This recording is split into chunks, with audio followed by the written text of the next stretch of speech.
Good morning, everyone. Welcome to the September board meeting. First item of business always is our public speakers. Do we have any? Mr. Chairman, we have 9 public speakers. Okay, who's first? And First, I would mention that each speaker will have 2 minutes to speak.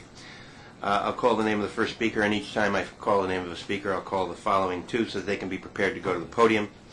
When you reach the point at which you have 30 seconds left in your remarks, a yellow light will appear on the podium, and at that point we'd ask that you begin to wrap up your remarks so that we can hear from everybody in an efficient way. The first speaker will be Michael White. He will be followed by Michelle Kaplan and Tony Murphy.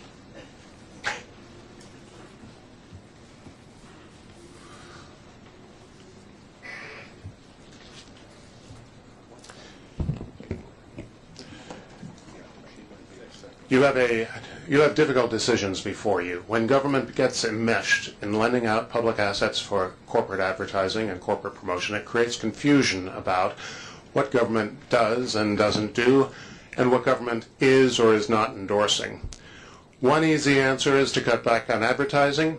Anyone who thinks that advertising is bringing in significant sums to support the MTA budget has lost track of their decimal points. Should subways, hubs be named after corporations, all odds with respect to their continued respectability be damned. Your new policy will have to consider whether there will be grandfathering. Will your policy mean that the MTA resources that have been devoted to ill-advised, unseemly promotions, Barclays Bank being an example, be terminated, or will such ill-advised arrangements nevertheless be honored, treated as automatically immune from revocation because of grandfathering or existing contracts that cannot be voided? Forewarned is forearmed. As you are able to envision such awkwardness in the future, given your experience with Barclays, what standards will you invoke so the MTA contracts can be revoked? In the future, you would not want to have New York subway stations continue to be conspicuously named after a bank like Barclays that, for example, the MTA may need to sue for losses it has incurred through the LIBOR scandal. You may think that the answer is to distinguish between running issue advertisements and corporate advertisements. I suggest this would be unfair. It would result in an inherent bias in support of corporatism. I mean, for example, that despite Barclays' misdeeds, the bank could still advertise, presumably implying that its name remains respectable. The sole restriction may be you wouldn't permit overt arguments that the MTA ads would constitute no wrong, but by implication, respectability would remain. Balancing ads that argue that the faults of Barclays should be observed would be banned as issue advertisements. Would this be fair? Perhaps the answer is that the MTA should be theoretically neutral, accepting ads from any and all comers. Could you wrap up, please, Mr. White? This is my wrap-up. And all comers, provided fair value is paid for them. But by these standards, the MTA should be in trouble for its Barclays promotions because the compensation it received when it agreed to rename subway hubs after Barclays was only a mere fraction of the true value. At the time, it was 1/100th of what it was believed the developer was going to be getting for putting the bank's name on the Ratner-Prokhorov Arena. Thank you. Thank you very much. Michelle Kaplan, to be followed by Tony Murphy. Michelle is over here, and she'll do it for the remote mic. On the 12th, Mr. Loda, you spoke at a Breakfast Forum, and one of the things you said there must be a focus on customer service. However, the MTA's action in regard to the customer in a wheelchair speaks to the contrary. For one, the wheelchair-accessible subway stations are simply not consistently so. This is due to the varying gap between a subway car and the platform. When the gap is too wide and or too high, it results in the customer not being able to board the subway car and or their wheelchair getting dangerously stuck in the gap. While many complaints have been filed, the MTA continues to insist that there is no problem. The MTA stated the vertical gap is not under their control and that they are being ADA compliant. And I quote, this is in regard to wheelchair-accessible stations, there is a gap between the platform and the subway car about 4 inches wide and 2 inches high, MTA website. I quote again, the height requirement only applies to subway cars that are half full, and the height of the car shifts depending on how many people are on board, New York One article. However, Section 38.5 of the ADA law, which you are referring to, has 3 parts, not 1. The part you are referring to only applies to retrofitted vehicles and existing stations. That means when I am unable to board the Q train, which qualifies as a new vehicle, not a retrofitted one, the gap cannot be wider, higher than 1.5 inches and no wider than 3 inches. This is not reliant on passenger load. Recently, I attempted to board a Q train at the 34th Street station. Due to the wide gap between the platform and subway car, my front wheel went into the gap. Thankfully, the conductor was there, and along with 3 other passengers, they were able to lift my front wheel out of the gap and place it back onto the platform. This was naturally quite scary, but what was even scarier was this thought. What would happen to me if there was no conductor? Phasing out the conductor, which I've heard the MTA is considering, is not only a further risk to my safety, but is a further neglect to the customer in a wheelchair, who is already treated like a second-class citizen in the eyes of the MTA. Thank you.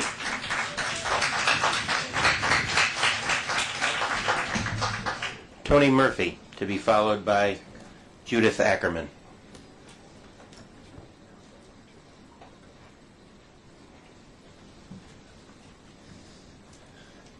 Before I speak, I'd like to give a shout out to the Transit Workers Union. Last night, their executive board passed a resolution condemning the racist ads. Let's give a hand. Taking a stand where it matters. The Transit Workers Union have once again stood up for the 99%. I like to say that if this poster was a Klan poster or a swastika poster with a swastika on it, there'd be no use of the argument of free speech to justify it. And that suggests that some people think it's okay to attack Muslims. And we are here with our signs today. We rallied out front now to say it's not okay and to take the racist ads down now. Do it today. What's very clear from this is that the MTA has failed, is incapable of running public transportation so that it actually serves the 99%. I don't think any of us believe that with this board, if it really was against these ads, didn't have access to a high-priced lawyer that could have kept this locked up in the courts for years, you could have appealed it all the way to the Supreme Court, and you're saying, well, a judge made us do it. Our hands are tied. That's what the MTA likes to say about everything. Our hands are tied. About the fare hikes, our hands are tied. We had to demolish these station booths.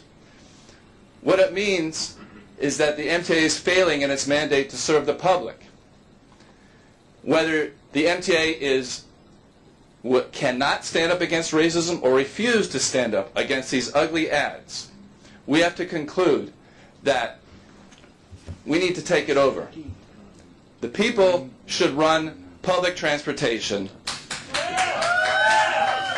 Transit workers, members of the elderly community, members of the disabled community, students, every member of the 99% who actually uses public transportation, which I don't see happening in the board that I'm facing. Could you wrap up, please? The people who actually use public transportation should be the ones to decide what happens with public transportation. Could you wrap up, please, Mr. Murphy? So, the question was, after the MTA raised fare hikes every couple of years, now they're just trying to make it a regular thing.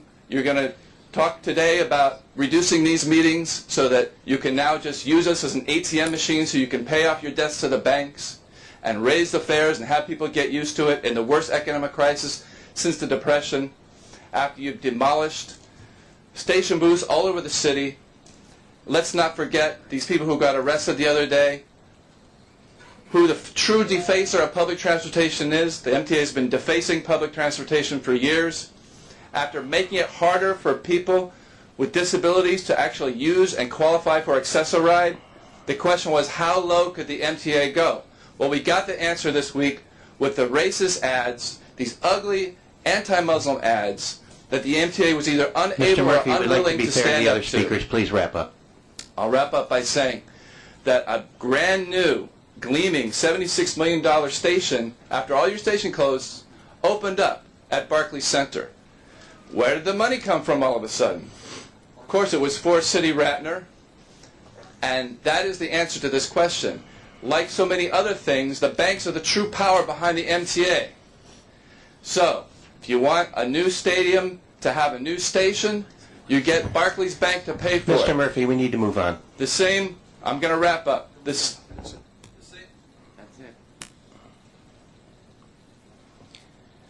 Next speaker is Judith Ackerman, to be followed by Caleb Maupin.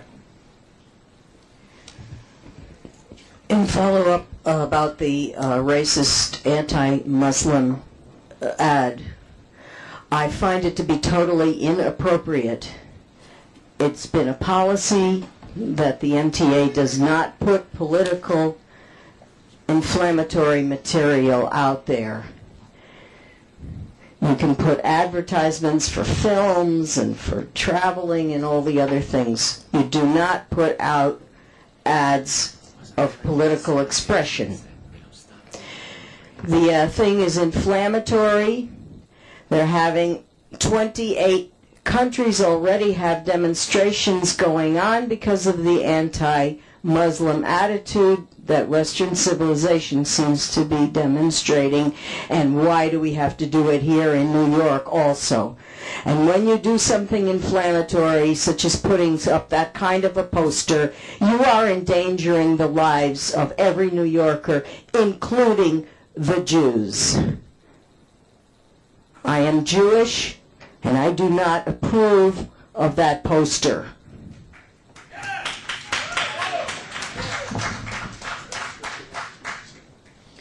Next speaker is Caleb Maupin, followed by Anna Cole.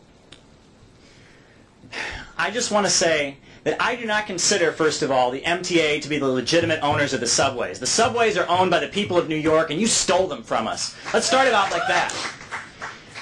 And you really think you're going to get away with this? You're going to raise the hikes, you're going to put racist poison on the walls. You think you're going to get away with this? I want you to turn on your TVs, get on the internet and look at what's happening in Spain. Look at what's happening in Greece. Look at what happened here in New York City on Monday. The working class, the people in this country, we're not going to tolerate this anymore. You might think it's easy now and you're just going to get away with this and you can roll right on over us, but it's not going to happen that way. You know, we know what hating Muslims, what that's all about. It's about preparing for another war so that your friends in the banks and corporations who want to make profits off of war and destruction around the world can whip us up into a patriotic fever. Well, the savages are not Muslim people. The savages are the 1% and the super rich on Wall Street.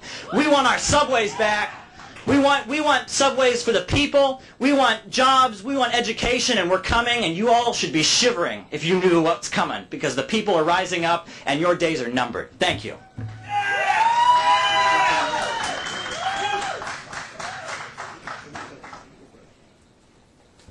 Thank you. The next speaker, Anna Cole, will be followed by Sarah Flanders. Hello. I'd also like to speak on the issue of the racist ads and the fare hikes that are going on. First of all, who's really savage here? I think it's the ones that are putting out messages that are racist.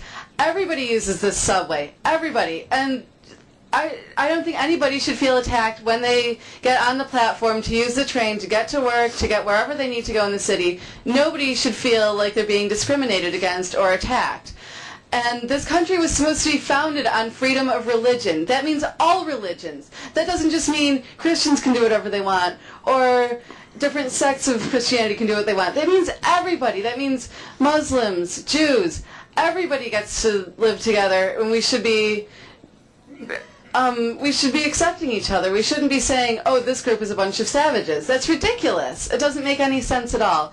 And who's really defacing the subway when somebody covers up the racist posters? Is it the one covering them up?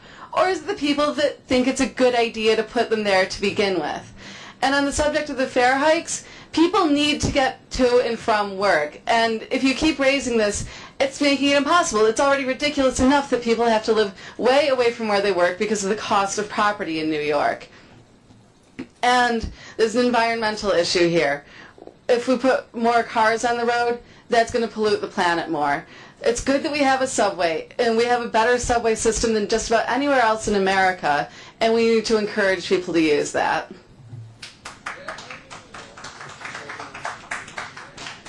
Sarah Flanders, then Seth Rosenberg.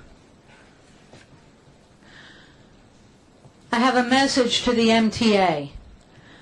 Mic check. Mic check. MTA, face it. These racist ads. There's a responsibility by the MTA. The MTA's hands are not tied. The MTA has the legal resources to appeal and reappeal for years and years these outrageous ads. And instead you chose to place the ads. This is a fraud and it's a lie. To say that your hands are tied. This board, the MTA, has consistently lied to the people of New York on funding, on fares, on closings. The MTA is supposedly a public benefits corporation. And you are using the resources of the MTA to spread bigotry and hatred. You would not allow swastikas, we're quite confident, or lynching symbols, because past struggles have refused to find this acceptable. You represent the 1%. MTA, face it. These subway ads are racist.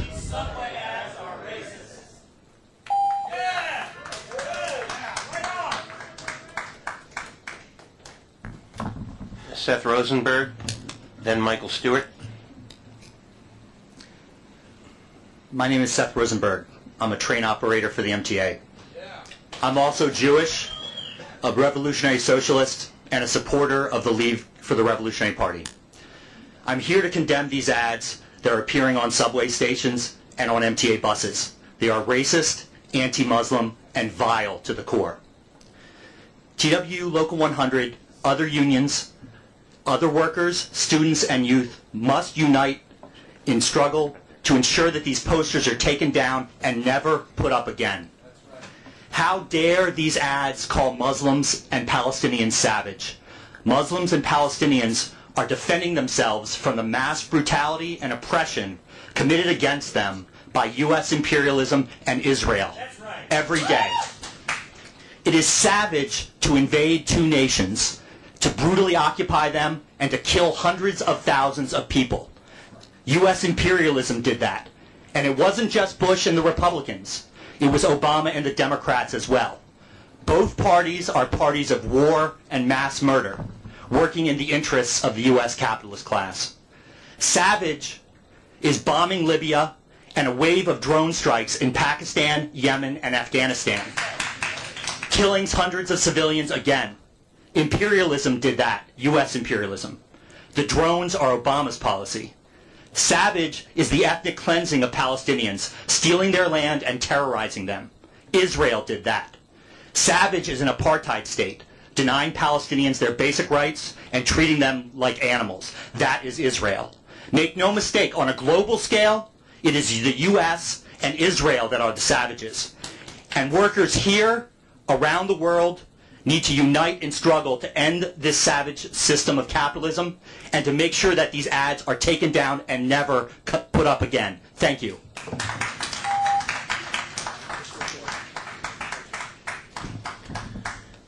Michael Stewart, then John Denny. Hi, good morning. My name is Michael Stewart.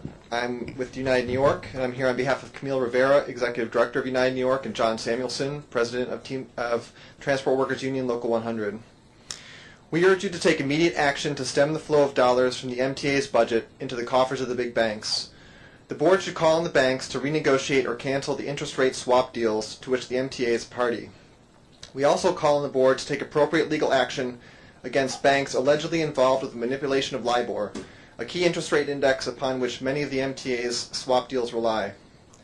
Every year, the MTA is paying banks over $100 million on its interest rate swap deals, complex derivatives originally intended to protect the MTA against rising interest costs related to its variable rate bonds. These deals have backfired and have become a drag on the MTA's budget thanks to the historically low interest rates driven down in response to the financial crisis caused by the big banks. An analysis by United New York shows that as of early September 2012, the MTA is paying over $114 million per year on its interest rate swap deals with the big banks. Over the life of the current batch of swap deals, from their effective dates to today, the MTA has paid out over $700 million net to the banks on these deals. Yet despite numerous appeals to the MTA from our organizations and others for the MTA to take affirmative steps to renegotiate these toxic deals, the MTA has failed to do so. Instead, riders have been hit with additional fees like the recently announced $1 MetroCard fee, and the MTA is again proposing an increase in fares. In addition, workers' jobs have been eliminated and services like station cleaning have been cut or scaled back too. According to a 2011 report, the MTA has spent $120 million net on swap payments in 2010 alone. That could have spared bus and subway riders deep service cuts and avoided some 1,800 jobs lost in layoffs and positions that were eliminated.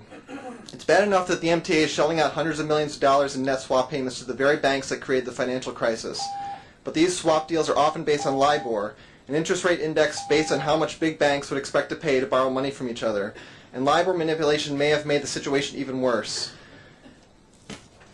We estimate that the MTA will have paid an extra $7.4 million to the banks due to LIBOR manipulation. Could you conclude, please, Mr. Stewart?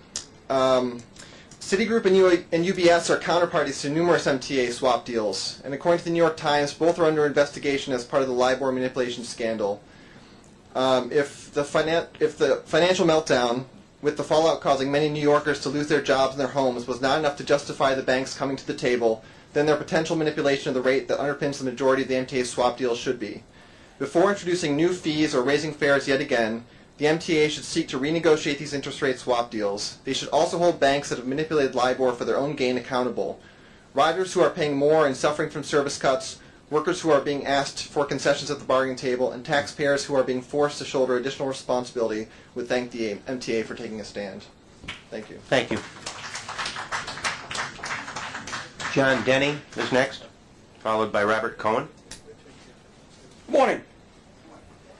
I find it quite ironic that barely a week after a young man had to do a stretch on Rikers Island for putting up stickers with a positive message, priority seating for the 1%, to call attention to the skewed priorities of your agency, you allow these scurrilous ads which defame a people solely because of the religion they practice. You emblazon the name of a criminal enterprise, namely Barclays, on one of your gleaming news stations. Who is the savages? You are the savages. You are the savages in the way you treat your workers and the draconian contract demands that you make of them. Barely a year ago, the ILO, International Labor Organization, along with the UN, condemned the Taylor Law as an unjust law. Workers have an innate right to withhold their labor. You hide behind this this unjust law. You are the savages. You are the bullies. Look into your conscience and do the right thing. Take the hands down! Take the hands down! Thank you. Thank you very much. Next speaker is Robert Cohen. I'm very sedate compared to what you just heard. This is the fourth time since your March meeting that I felt the need to attend your meeting and to testify at the meeting on various subjects. I'm 74. Except for 6 years in the Army and college, I've spent all my time in New York City. I'd like to spend it other than at your meetings. MTA buses continue to lay over illegally in Murray Hill from about 3 p.m. to 9 p.m., mainly on East 35th, 3rd Avenue, and between East 34th and East 37th Street, and on Lexington Avenue, west side, between 35th and 33rd. The one on East 34th and 33rd parks in the MTA City bus stop to the M101, 102, 103, causing these buses to have to pick up and discharge passengers in the street, not at the curb, which is unsafe, as you know. Secondly, I still don't understand the sign 7th Avenue on the D line. How many of you know what cross street that actually is? Because I don't, and I've lived here all my life. And I think all you need to do is put 53rd Street, 54th Street, something. It's simple.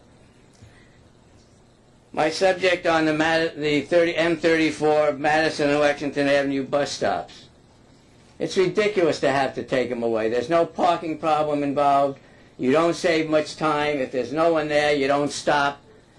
Every time my wife needs to get off at either Lex or Madison, she has a bad hip, a bad leg, and a bad back. You're causing her extra pain.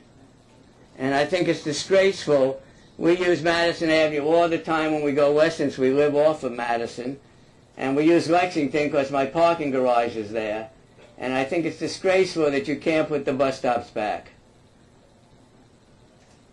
Why can't I ever get a status report on my complaints? I get a letter back with a file number, but no explanation of my complaint. And since I put a lot of complaints in, I have no clue on the subject. Also, the letter says almost nothing. The more bicycles and illegal motorized bikes that go on the street, the less passengers you will have and the less revenue. And can I just say one thing about the cash boxes? If you pay by cash, you can't get a receipt or a transfer, especially for the subways. I don't do it. I have a Metro card because I'm the age I am. But people who have to pay cash are really at a disservice and have to pay double rates because you can't give them a proper transfer. Thank you. Final speaker is Pamela Geller.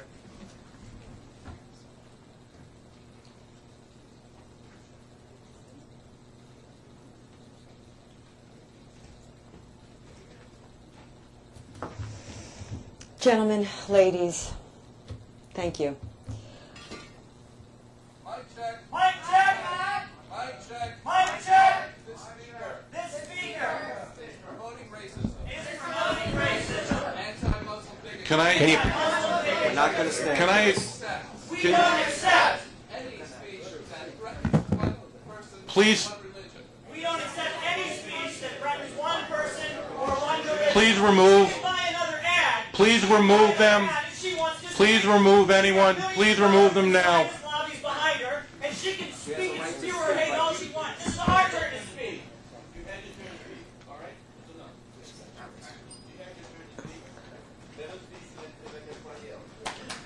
Ms. Gallup. Thank you. Ms. Gallup, please The proceed. reason why these ads were run, so we have just a little context, is there were a series of anti-Israel ads that were running in the subway. It wasn't just one campaign, it was several. It was several campaigns. And I found them vicious and I found them offensive. I didn't deface them. I didn't hurt anybody.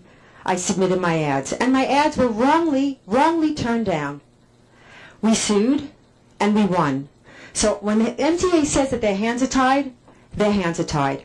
You were wrong on all counts. Judge Engelmeyer said that your rules and regulations. Please remove them. This does not come out of my time. This does not come out of my time. This does not come out of my time. Thank you.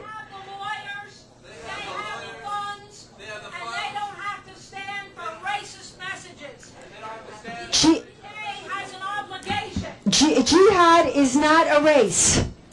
Jihad is not a race. I cannot believe that you were not here in this room when those anti-Israel ads ran. Where were you? Where were you when those anti-Semitic ads ran? Where were all of you? Where was the press when those anti-Israel ads ran? Don't you see that there's a systemic, institutionalized anti-Israel bias? This is not against Muslims. I love Muslims. I help Muslim girls in America get out of homes that are dangerous because they want to lead a Western life.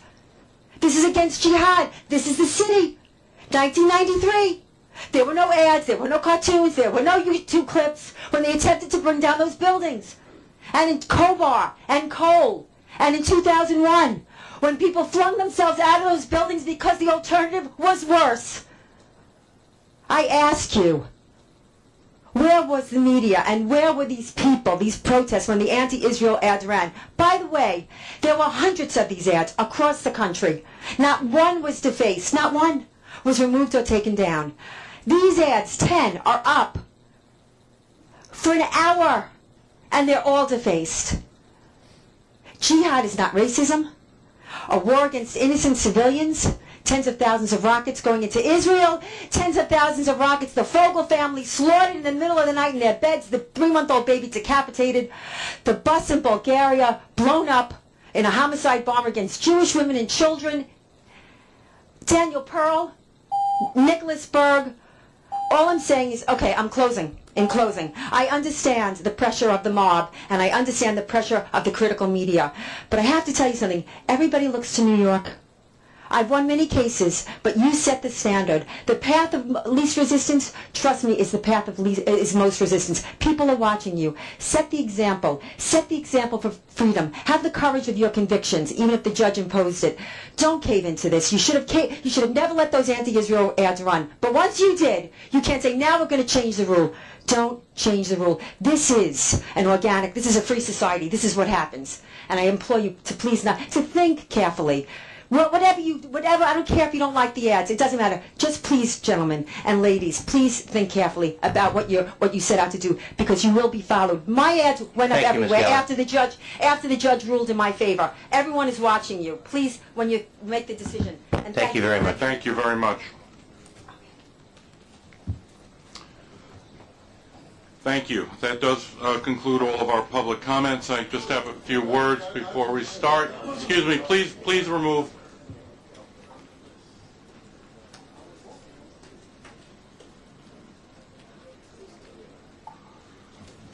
Good morning again, and welcome to the September 2012 meeting. As you know, a little over a month ago, a Supreme Court judge in Nassau County ruled that our PMT is unconstitutional. You know, and I've talked to many of you, that we are vigorously appealing that ruling, and we've gone directly to the Court of Appeals. You should also know, as I've said publicly many times, if this ruling is upheld, we will be forced to implement extreme service cuts and radical fare increases.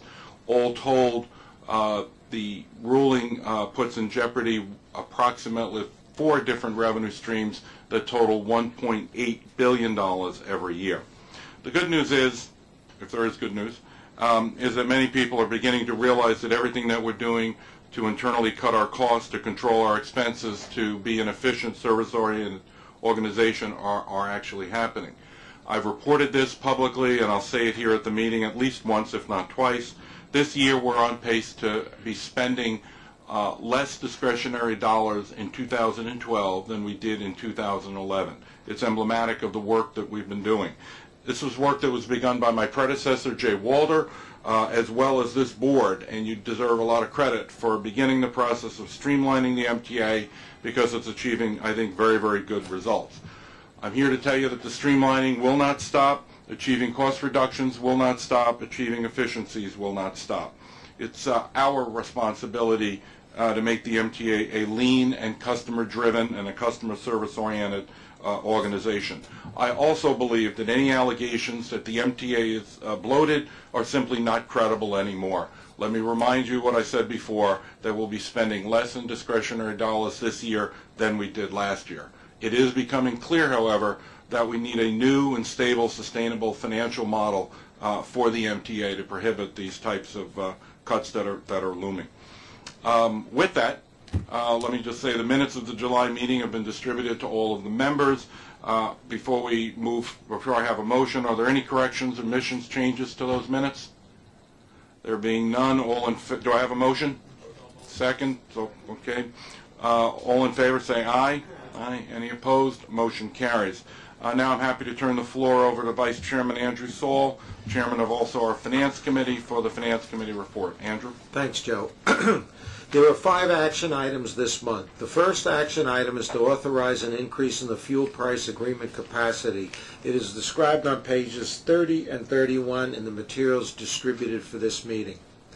The second action item is to approve the appointment of PNC Capital Markets to the existing pool of approved variable rate marketing agents and is described on page 32 in the materials distributed for this meeting. The third action item is to obtain MTA and TBTA board authorization for the MTA Chief Financial Officer, Director of Finance and Treasurer to purchase in the open market MTA Transportation Revenue Bonds, Dedicated Tax Fund Bonds, TBTA General Revenue Bonds, TBTA Subordinated Revenue Bonds, and 2 Broadway Certificates of Participation, and to take action in relation to any such purchase. This action item is described on pages 33 and 34 in the materials distributed for this meeting. The fourth action item is to adopt a resolution that authorizes the Chairman, CEO, and his designees to apply for and accept grants of federal assistance for the federal fiscal year 2012 and 2013. This item is described on pages 35 to 38 in the materials distributed for this meeting. The fifth action item is to authorize actions including placement of insurance policies necessary to implement the owner-controlled insurance program for projects within the 2010-14 capital program. This item is described on pages 39 to 41 in the materials distributed for this meeting. The committee recommends these actions, and I move them. Are there any questions, comments? Yes, John? Mr. Chairman, I don't know when the appropriate time is, but just as in committee, I'd like to recuse myself from the remarketing agent approval. Okay. Thank you. Accordingly, are there any other questions or comments? So, all in favor say aye, or do we, any opposed? And we have one recusal. Thank you. Just to clarify, the recusal is with respect only just to that the one particular item. matter. Yes. One particular item. Thank you. Correct. Okay. Now, the report of the Transit Committee Wait, permits... Joe, we got to do sorry. the procurements. Sorry. It's okay. There are no non-competitive procurements this month. There are 4 competitive procurements in the total amount of $6.35 million. The committee recommends these procurements, and I move them. Any questions or comments? All in favor say aye. Aye. Any opposed? Motion carries. There is one ratification amount of $138,000. The committee recommends this ratification, and I move it. Do we have a second? Second. All in favor say aye. Aye. Any opposed? Motion carries. There are 4 real estate action items which are described on pages 51 to 59 in the materials distributed for this meeting. The committee recommends these real estate items, and I move them. Any questions or comments? All in favor say aye. Aye. Any opposed? Motion carries. Joe, that concludes the Finance Committee report. Thank you, Andrew. Now turn it over to Mark LeBeau and the Transit Committee. LeBeau. Mr. Chairman, the Transit Committee met on Monday, and we have 2 action items. The first action item is the addition of a new structural repair project to the capital program. This project will provide for portal and tunnel repair on the Broadway 7th Avenue line in Manhattan and is estimated to cost $15.2 million. This item is described on page 61 in the materials. The second action item is the addition of 2 new projects to the 2010-2014 capital program, the installation of help points and the installation of passenger station local area network infrastructure, both in select subway stations. These 2 projects are estimated to cost $100 million, of which $10 million is already funded in the capital program. The item is described on pages 62 and 63 in the materials. The committee recommends these items, and I move them. The second item has been seconded. Any questions, comments? There being none, all in favor say aye. Aye. Any opposed? Motion carries. There are 18 procurement actions totaling $33.9 million. There are 3 non-competitive procurements for MTA New York City Transit in the total amount of $6.1 million. The committee recommends these procurements, and I move them. Seconded. Any questions or comments? There being none, all in favor say aye. Aye. Any opposed? Motion carries. We have 4 competitive procurements, 3 for MTA New York City Transit and 1 for MTA Capital Construction Company in the total amount of $7.5 million. The committee recommends these procurements, and I move them. Any second? Seconded. Any questions or comments? All in favor say aye. Aye. Any opposed? Motion carries. And there are 11 ratifications, 6 for MTA New York City Transit and 5 for MTA Capital Construction Company, in the total amount of $20.3 million. The committee recommends these ratifications, and I move them. Item's been seconded. Any questions or comments? There being none, all in favor say aye. Aye. Any opposed? Motion carries. SIC Transit. This concludes the Transit Committee report. Thank you, Mark. The Bus Committee report. I chaired the Bus Operations Committee this month. There are 2 non-competitive procurements in the amount of $10.1 million. The committee recommends these procurements. I move them. Second. Items been seconded. Any questions or comments? All in favor say aye. Aye. Any opposed? Motion carries. There are 2 competitive procurements in the amount of $500,000. The committee recommends these procurements, and I move them. Do I have a second? Seconded. Any questions or comments? There being none, all in favor say aye. Aye. Any opposed? Motion carries. And there's 1 ratification in the amount of $100,000. The committee recommends this ratification, and I move it. The item has been seconded. Any questions or comments? All in favor say aye. Aye. Any opposed? Motion carries. This concludes the Bus Operations Committee report. And Joe? now, yes, Andrew. I was just a little remiss. I wanted to congratulate you and President Prendergast on a magnificent new connection at Bleecker Street, Broadway, Lafayette. Anybody that hasn't gotten a chance to see it, this is 104 years coming, and riders are very excited about it. It opens up many new travel possibilities. I think it's going to change a lot of the way people commute, and it's beautiful, and thank you so much for getting this done. We'll get it. We get there eventually. All right. That concludes our committee report. And now for the Metro-North Long Island Railroad Committee report by its co-chairman, Jim Sidor. Good morning, Mr. Chairman. The Metro-North and Long Island Railroad Committee met this month and reports the following. There is 1 action item for the MTA Capital Construction Company.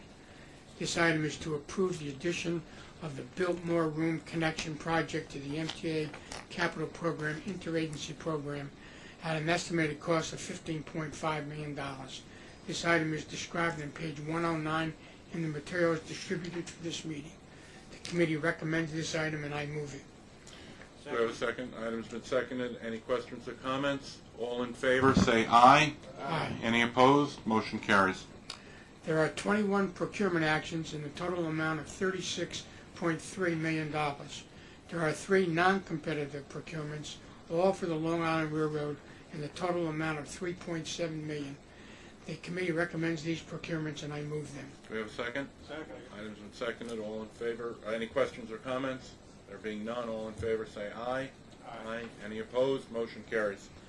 There are 16 competitive procurements, 2 for the Long Island Railroad, 9 for Metro-North Railroad, and 5 for the MTA Capital Construction Company, in a total amount of $27.95 million. The committee recommends these procurements, and I move them. I'll second that. Are there any questions or comments? There being none, all in favor say aye. Aye. Any opposed? Motion carries. There are 2 ratifications, 1 for the Long Island Railroad and 1 for MTA Capital Construction, in a total amount of $4.63 million. The committee recommends these ratifications, and I move them. I'll second that. Is there any questions or comments? There being none, all in favor say aye. Aye. Any opposed? Motion carries. This concludes the report of the Metro-North Long Island committees. Thank you, Jim. Next, Trustee Capelli, or Commissioner Capelli, excuse me, will present the report of the Bridges and Tunnels Committee. Alan. Thank you, Mr. Chairman. Bridges and Tunnels met this month and report the following.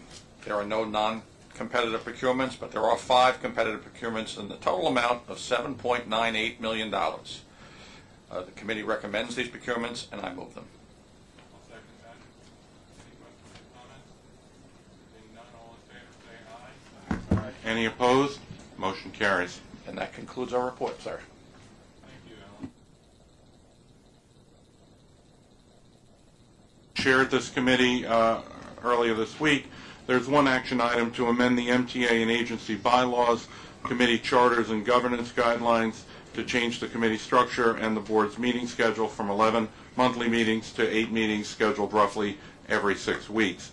These changes will promote, I believe, a more efficient use of time and resources of both the board and staff. The quantity and type of information presented to the board will not be affected. I also want to highlight our plan to initiate 2 public forum meetings each year. At these meetings, the public will be able to ask questions of the agency heads and agency executives, and we will respond, something that is not feasible at regularly scheduled board and or committee meetings. This action item will also authorize the use of video conferencing to a degree permitted by the state open meetings law. The resolution to accomplish these changes is set forth on pages 157, 158 of the board. The committee unanimously recommended this action to the board, and I move it. Do I have a second?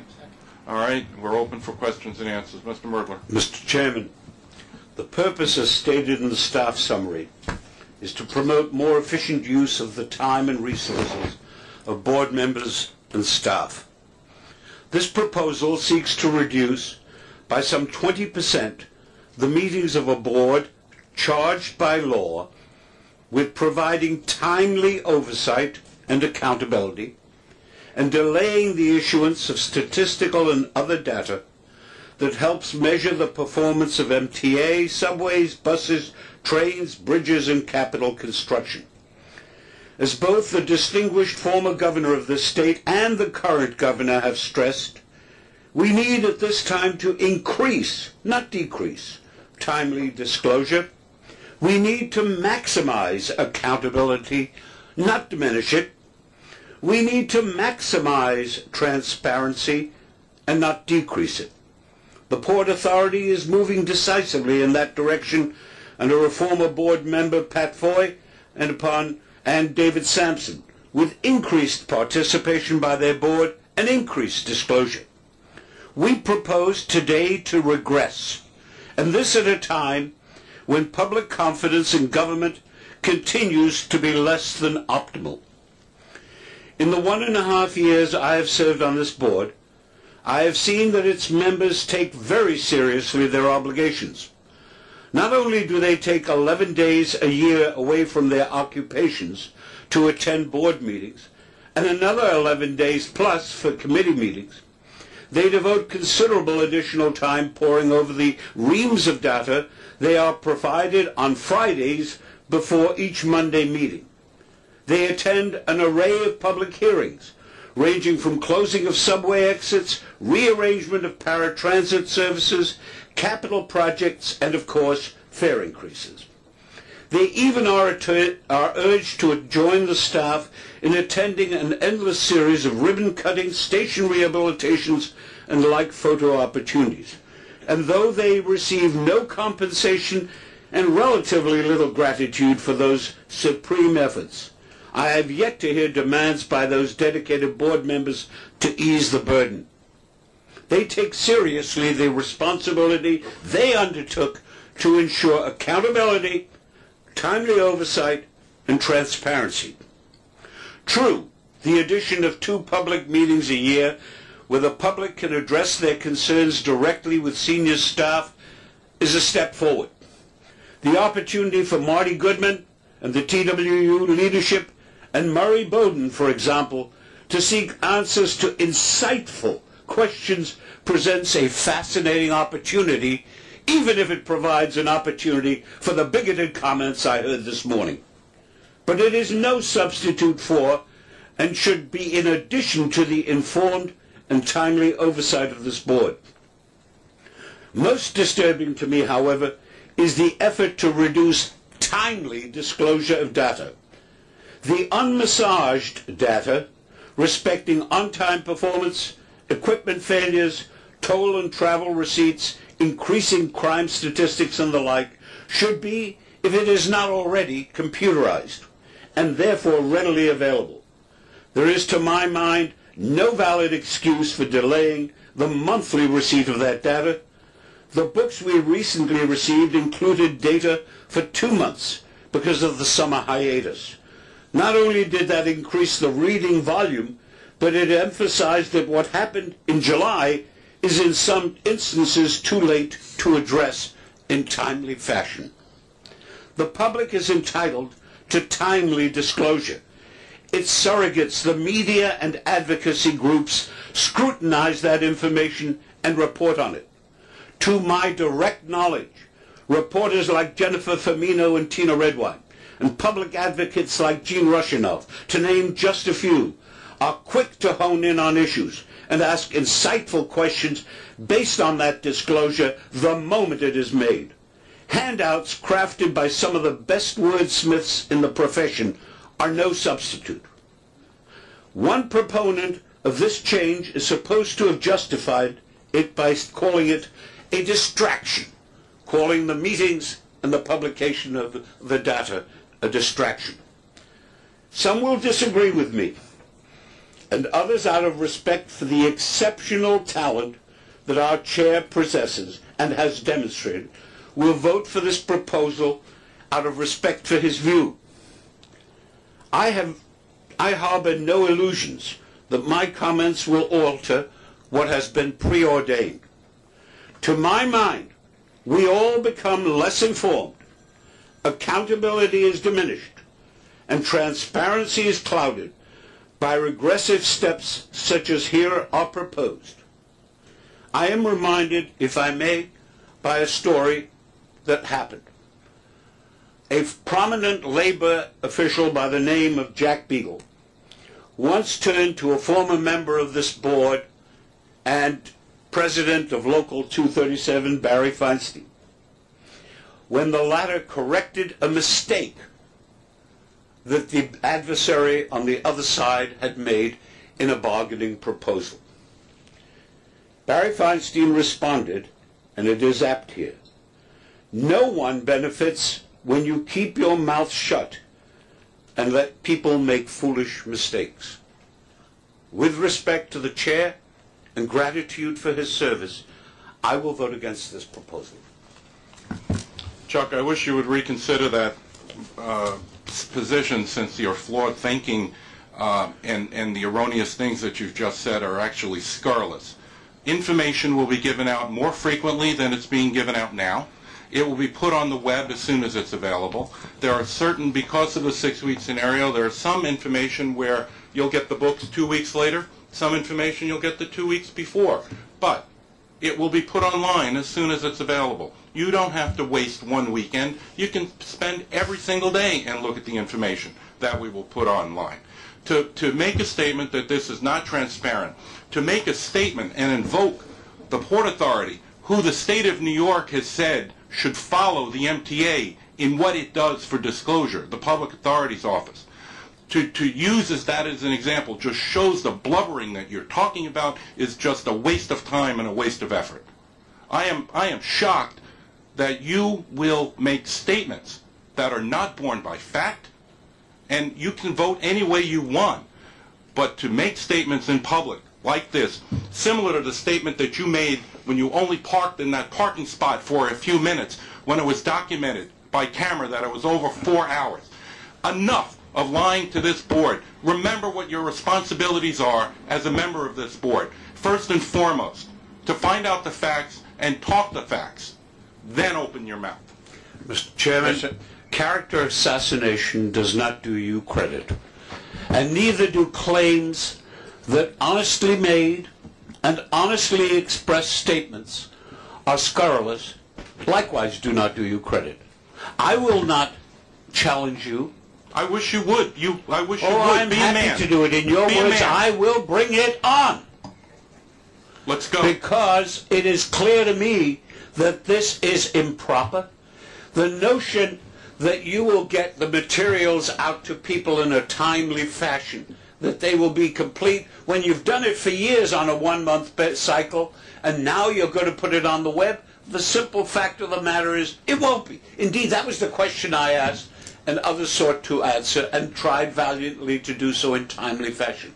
With respect, and I say with respect, I find your comments disturbing. I will leave it at that. I stand by each and every word I used. Respect is not mutual. Yes. Yes, Mr. Chairman. The proposal before us is something that I believe that this board should support. I've been pushing since I've been on this board, for an opportunity for the public at large to have the interaction with the board or with representatives of the board. For too often we sit at public hearings, we sit at these board meetings, people ask questions, and unfortunately, because of time constraints and the way that we're structured, there is no interaction. The movement towards having public sessions where people can come in and have an interactive capability, I think, is a very good step for this board and something that we should be commended for. With respect to the disclosure of information, too much stuff gets done, handed out in these booklets. We need to move away from that, be doing more things electronically. All of our stuff is out there electronically now. We need to encourage people to be doing that. I know that the media follows up electronically because the moment it gets posted, I get calls from everybody about it, asking me questions as to do that. This board, for anyone to suggest that we're not transparent, to me, isn't paying attention. We sit and we have discussions in a fishbowl. We allow people to observe and criticize our every activity. We have press availabilities thereafter. Most of the members of the board are available to the press to discuss any action that the board takes. I think that in my over 30 years of being involved in government, I haven't seen a more transparent operation than exists here. I know that change sometimes creates confusion, but I think that the change in allowing our operation to meet as a group slightly less and provide the MTA to meet with the public in an interactive fashion is a good one, and I support the proposal. Thank you. Thank you, Alan. One thing that for those people who are involved in the our move to 2 Broadway, selling this building and moving to 2 Broadway, which we should be having board meetings there next fall. In conjunction with the move next fall, we're working towards going totally electronic so that you will be receiving the books electronically and being able to read them on a tablet, whether it's whatever type of tablet you have, and if you don't, you'll be able to borrow one from the MTA, so that we will we will be putting out the information as it becomes available, and we'll be doing it in connection with our move. So we will be moving towards that environment where it'll be available online for both you and the public to have at the same time. Yes, Jim Blair. Thank you, Mr. Chairman. I don't have a vote, but I do have an interest, and I heartily support this effort. I think that it is important that the staff spend its time running the agencies to which their primary responsibilities lie. And I know the amount of time that it takes to prepare for meetings like this. If it is possible to both make the amount of information more digestible, and if the items which the board is required to address are either statutorily or otherwise changed, so that we're not sitting here approving a $70,000 item, which can and should be handled by staff, I think would be a great improvement. What the board needs to be involved in my view, is policy, appropriate oversight of detailed procurements, and to do so on a reasonable schedule. Finally, I personally have been frustrated over the years at what I generously refer to as kind of a kabuki dance here, where we are unable, or it is the custom, not to interact with the public on what are oftentimes serious matters, and your choice to take a couple of these meetings off the schedule and put staff in place which would be prepared to talk intelligently and meaningfully with the public, I think is a great advance forward. This is part of the good news that has come with your appointment, and I certainly support it. Thank you, Jim. Andrew, followed by Jonathan. I think the meetings at which you and your agency presidents will answer questions from the public is a terrific thing. I'm wondering if any thought or any consideration was given to having those in addition to the current schedule, or with maybe one or two less, as opposed to the shift from 11 to 8 meetings. For instance, could there have been 9 and then 2 of those? I'm just a little sensitive that the public's going to say we have less time to speak or to address issues now. So I'm wondering how the 8 just got arrived at. It got arrived at by going on to from a 4-week cycle to a 6-week cycle, with keeping the month of August as free.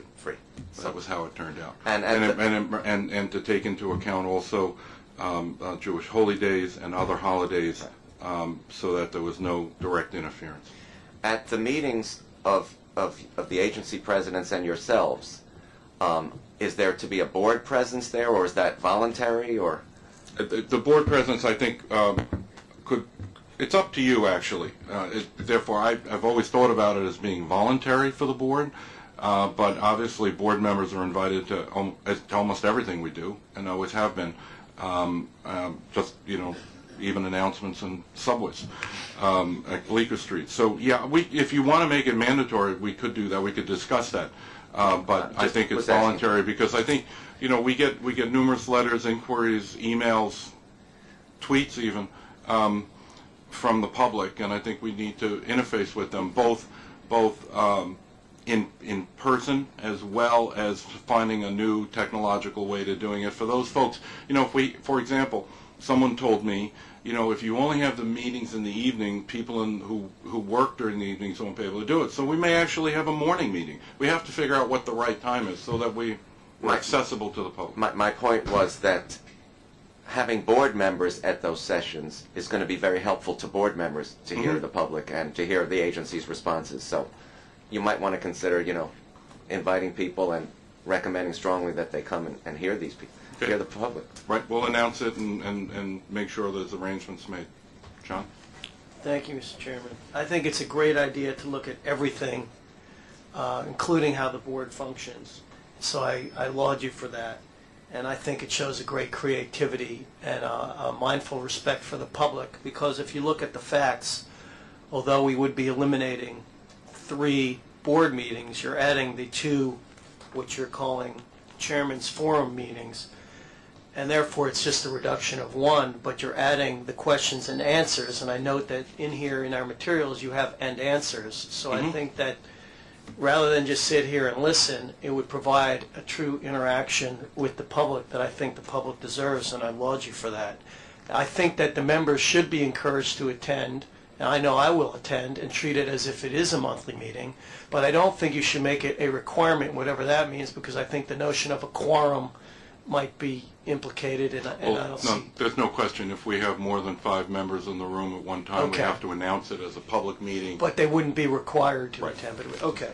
And then, so I think it's a great idea Actually, it's some clarification. If 5 board members happen to get together without a notification to the public, that would be a violation of the law. So we're going to have to address that issue.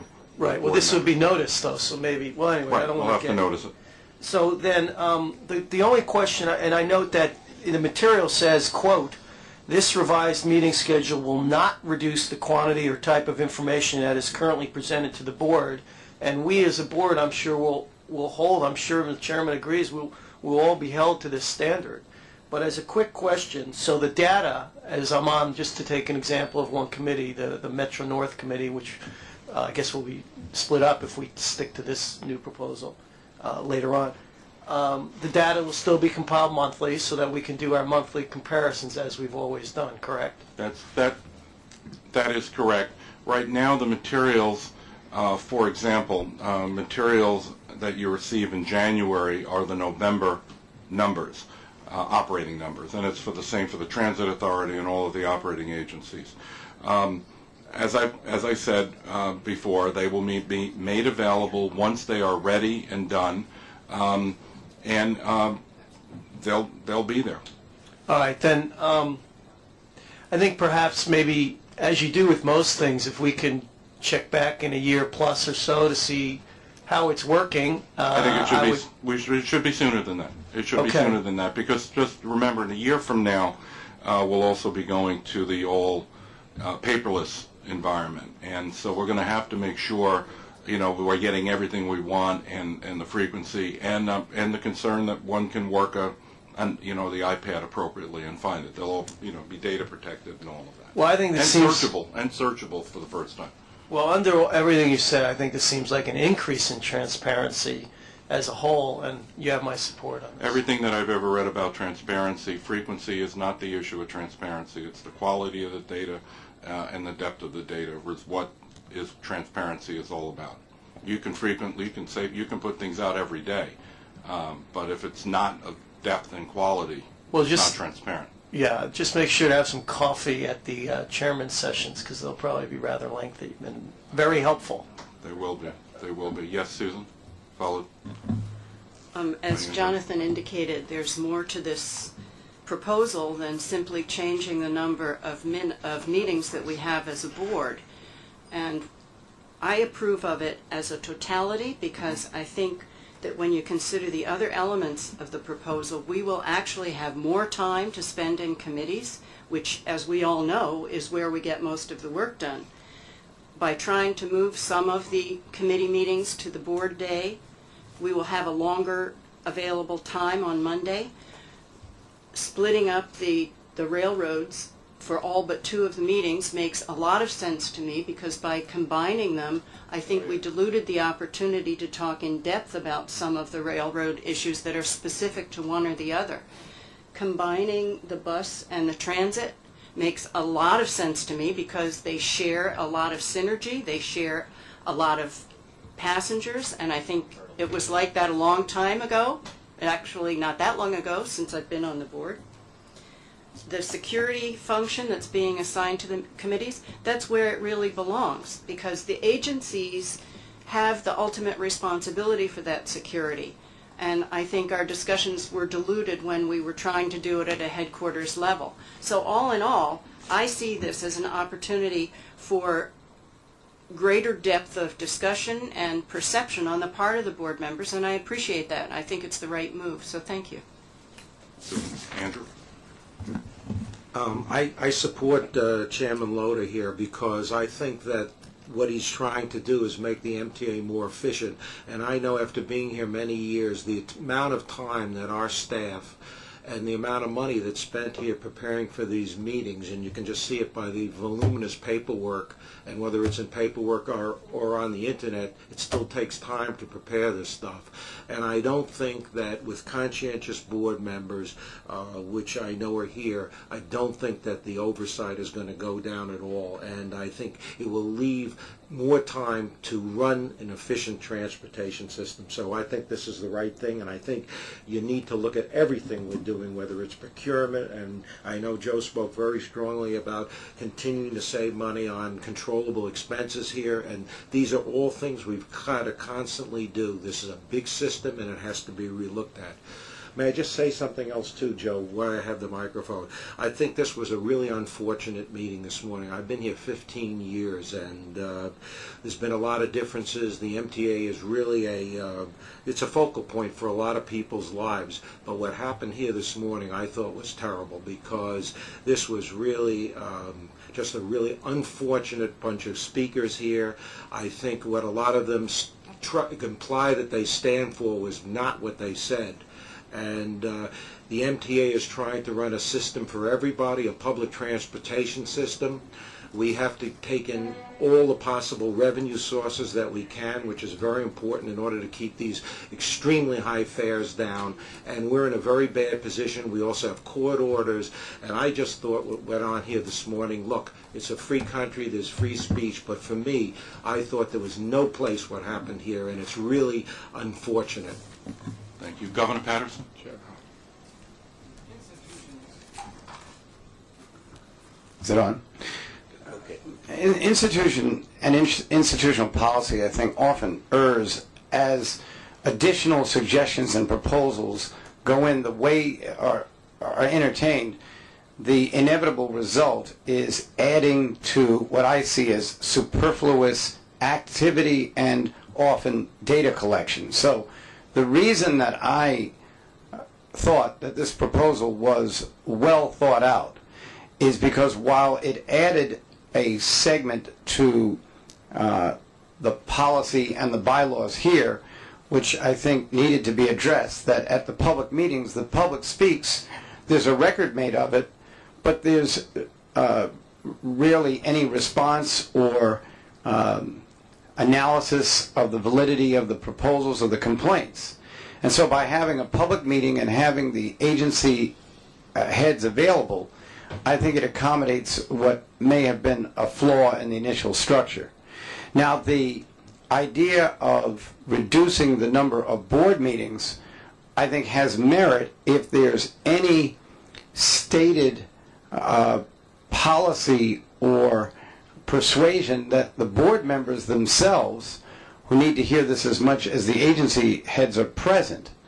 Now, earlier Mr. Merdler said we're reducing the number of board meetings by 20%, but 3 over 11 is actually 27.4%, unless I've lost touch with my own reality over the past few years. But so that's closer to 30%. So it is valid to question this, and I support the proposal, but I think having a duty to the public as we do, just relying on the commitment and hardworking nature of all of the members, I think that everyone has described eloquently, I do think that the proposal needs to have in it some written obligation that the board members are going to attend, lest there is an appearance, and that's often what transparency is. It leads to appearances that are not always correct, but they certainly invite scrutiny that the board is not operating up to the standards for which it was set. As far as the rest of the meeting is concerned, after over 25 years of public service, the fact that I've returned, I have come to the conclusion that I am a masochist. Carl? Yes. And then I'll have a vote. Yes, Mr. Chairman, I think that what you're doing is fantastic. I've been here for not as long as a lot of the other people on this board have been, but you're absolutely the best. I'm glad all this is transpiring, and I agree with almost every board member here with what they've had to say, and especially with Governor Patterson regarding the meetings themselves. I think that the once monthly thing, I kind of like that, but that's just an opinion that I have. But everything else looks and sounds fantastic. Thank you. Thank you. Before we have the vote, yeah, I'm sorry, Ira.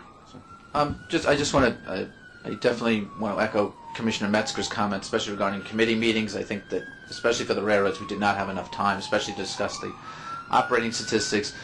And also Governor Patterson, I think he made some very good points, especially at the meetings. I'm a little bit, hesitant about saying we should only have 8 meetings, but I think because of the availability of statistics online and the availability to review them, I think that this change is probably a good idea. I look forward. The PCAC, just as a point of reference, is undergoing a brief study regarding visualization, which means presentation of statistics. And we look forward to working with you to see how statistics could be better presented to the public and shown online.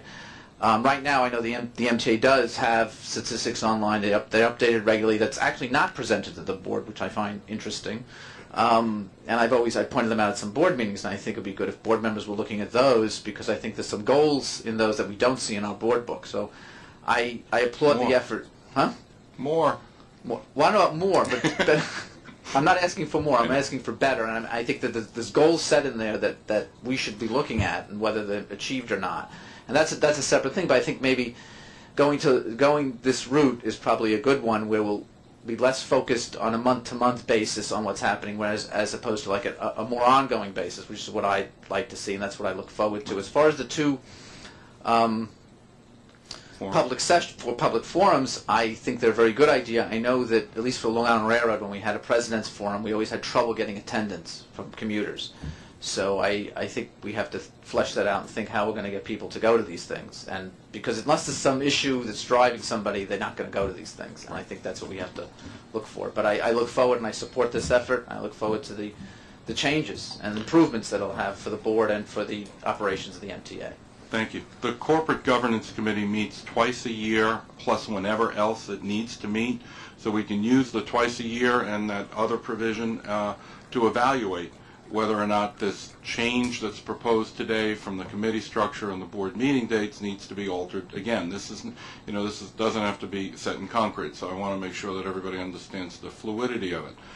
The second issue that I want to make known is on the data and the information, as you've said. There's a lot of information, a lot more information that we put out on our website about projects, about timeliness. We update it weekly, in some cases monthly, in other cases. We as a board need to come together to determine what exactly, as many people have said, over time there's been an accretion of information based on the request at a period of time.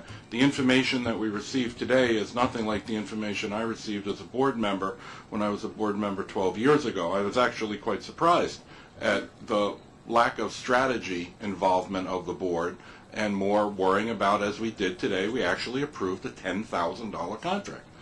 So that being the case, we do need to have an evaluation not only of the meetings, but what we actually discuss in the meetings and what our role is in oversight of the board. We have one thing. Norman, if we could have quick. Yeah, don't worry, I don't have much. I mean, I've always considered this, this institution, I'm going to say overly transparent, but it's most transparent, certainly more transparent than my particular union. And we want to keep it that way. However, I think that the burden here with us as to legitimately participate in this very complex institution, I always found it so transparent that I feel it's invisible sometimes. You just look at this mass of data, and I personally don't have time to devour it all. And I do depend on a network of, the advocate community and the rest of the labor community to tell me what their particular issues are at a particular time. And personally, I have hope that this will allow me, I feel I'll have a better view of this fairly invisible institution. And on the other hand, let's give it a shot. And you got to try things too. Is another thing. And if it fails, I mean, look at the change with the Metro North in Long Island. I mean, you just put that together 18, 16 months ago, and you tried it a while and decided, well, you know what? I guess it didn't work, and we put it back. You put Humpty Dumpty back together again, I guess. So, good luck. Change is very difficult. Okay. If there are no further comments, the motion has been seconded. All in favor say aye. Aye. Any opposed? There's one opposed. Motion carries. Now I'd like to have a motion to convene an executive session to discuss matters pursuant to New York State Public Offices Law, Section 105(1)D concerning pending litigation, Section 105(1)E relating to collective bargaining negotiations. We will return to the public session afterward. Do I have a second? Second. Thank you. We're in executive session. Take a vote. Do we need to have a vote? All in favor, say aye. Aye. Any opposed? We're in executive session.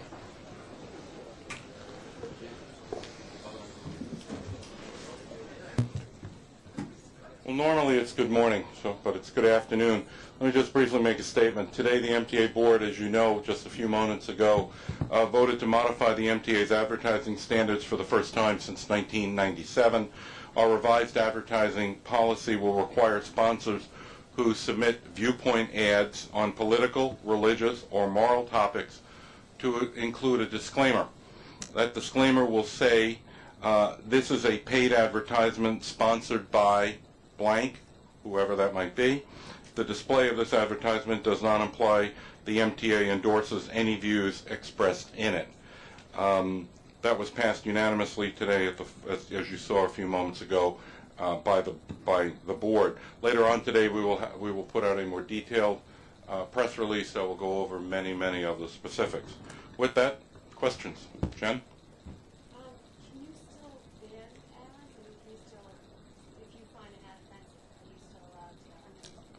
Later on today, they'll be inside that. Offensive is not the standard. If it incites violence, let me let the lawyers who will prepare the press release go over that, because I'm not a First Amendment lawyer. I'm actually someone who is tremendously supportive of the First Amendment. However, because of the sensitivity of this area, I'd rather it be included in that. Yes.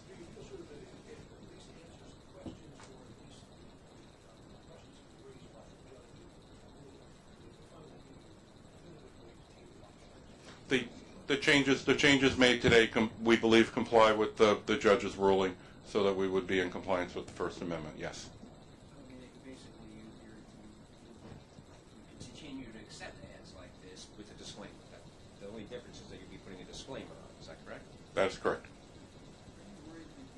See an increase in the number of ads that are, for lack of a better term, provocative issue ads of this type that are really potentially causing conflict, like we've seen in the last couple of days. What I'm worried is that, am I worried that propagandists would try to take advantage of this situation? And there will be more of them. And the unfortunate part of it is, and it too is a First Amendment issue, is what they really want is not the ads, it's the number of stories. Because, for example, as soon as one story goes out on AP, it goes global. And they're getting all of this free advertisement. That's what really worries me, how we react to it.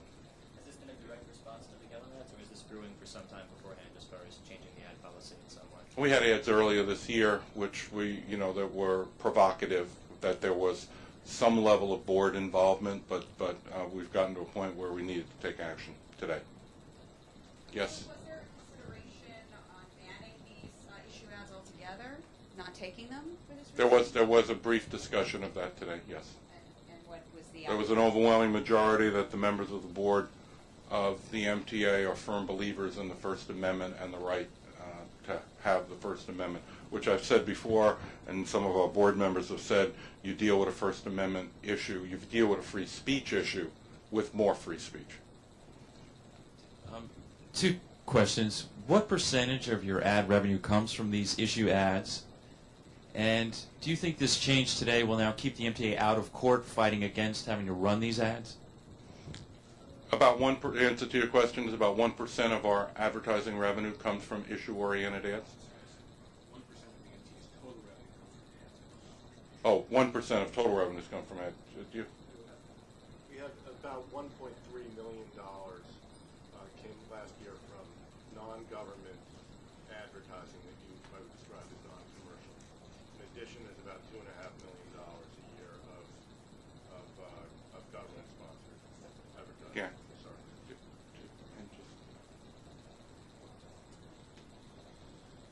About 117. The answer is about 1%. There's a little over. The answer is just about 1% of our total advertising revenue comes from these issue-oriented ads. And the second part of your question, I'm sorry, I forgot it. Do you think today's changes will keep the MTA out of court from having to fight against running these ads now? I hope so. Chairman, you basically described Pete. one of your board members as a blubbering, fact-challenged member of your panel. Do you have any regrets about some of those comments? You know, my entire life I've cherished the fact that, you know, I generally don't have enemies and always have friends, and I'm looking forward to continuing that. I think my choice of words were inappropriate. I think it would have been better for me to invoke Senator Daniel Patrick Moynihan, who famously said, "You have the right to your own opinion, you don't have the right to your own facts." That would have been more gentlemanly of me to do. I think my Bronx upbringing came out today. I've tried to keep it in check for 57 years, and for that I apologize. Chairman, you brought up the PMT, and you said extreme service cuts would have to be put in place if that decision stands. Have you identified what those may be, a worst-case scenario? Yes, and I'm not at all going to answer what they are or where they are or what would happen. I mean, because I'm of the belief that the unconstitutionality ruling is flawed and that it will be reversed. But as part of every exercise we do and what would we cut, we don't cut everything. So there are more, you know, there's a playbook. Sure. Something that was not scribbled out on a napkin during the executive session. So is it fair to assume that this was your proposal that was brought to the board? Were there a number of other formal proposals that were drafted for members to? This was a proposal based on a couple of different things. One, it was put together by council, our general counsel. We've had discussions with numerous board members individually, so we had a sense of where the board was going. There was some, believe it or not, during the meeting we had a second version brought in based on a change that was made. So yeah, it was an interactive meeting. They did not accept everything exactly as it was presented to them. No, don't. Okay. Yes. Hey, Alfonso, how are you? I'm good. How's everything out in the island? Can you give a little more information about what your vision is for these public forums? You talked about them being in the evening. Would they be open-ended? Would you be here all night answering questions? We have to work that out. We literally have to work that out. You actually raise a really good question. There needs to be a format. There needs to be a discussion. There needs to be putting out what the rules of engagement are, and as it would be, how long would somebody be allowed to talk? How quickly can we answer? In many cases, the answer might be readily available. In other cases, the answer may be, come on forward, let's get your name and number, we'll get back to you. All of those types of things. You know, do we want it? I don't want it to be all night, no. But we do have to have some kind of, as with everything, we need some rules and regulations. No, but A couple weeks ago, you floated this notion of my tweet guy here wants to. How's that going, by the way? Oh, great, thanks. Over 1,000. You floated a couple weeks ago the idea of reducing or eliminating the 7% discount on the paper rides. Has there been any sort of public response to that in the last couple of weeks? On either end of you are two tabloids. They've done a great job in writing about that. Other than that, that's pretty much been the public discussion. I will tell you that on or about October 15th, we will go public with our materials, and then about a month later, we'll be having our public hearings. We will be briefing all of you at that time as well. Okay, thanks.